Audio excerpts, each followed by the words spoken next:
Un truc qui est extrêmement important, c'est que le web, finalement, ça n'invente rien.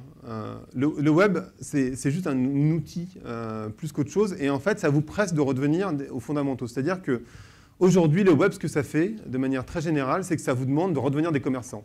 Et c'est un passage qui est hyper douloureux parce que pendant très longtemps, c'était hyper simple. On faisait de la pub et puis ça fonctionnait. Et en fait, on avait effectivement cette histoire de tunnel d'achat. Et plus je fais de pub, et plus je suis visible. Et donc, nécessairement, ça réduit dans le tunnel.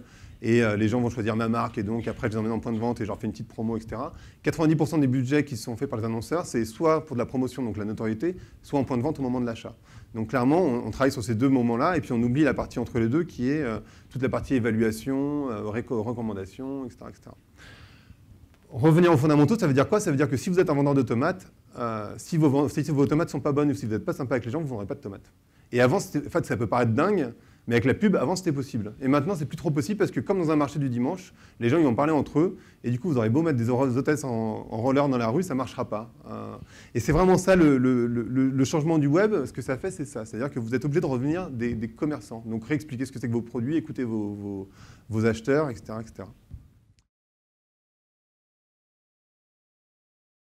Un réseau social pour un couple, donc l'idée c'est de se dire, pour les couples qui voyagent, c'est toujours sympa de pouvoir discuter et partager des photos à deux. Donc ça s'appelle Pair. Et ça existe. Ça s'est lancé il n'y a pas très longtemps. Et alors là, vous allez vous dire, mais à quand le réseau social pour moi et ma belle-mère? Bon, en vrai, il n'existe pas. Alors comment on s'y retrouve dans tout ça? En fait, comment on s'y retrouve, ça veut dire quoi? Ça veut dire où est-ce que je me positionne dans tout ça? Qu'est-ce que je fais? Où est-ce que je vais? Est-ce que je vais sur Facebook? Est-ce que je vais sur les forums? Est-ce que je vais sur les blogs? On a parlé des influenceurs. Est-ce que je vais voir des célébrités, etc., etc.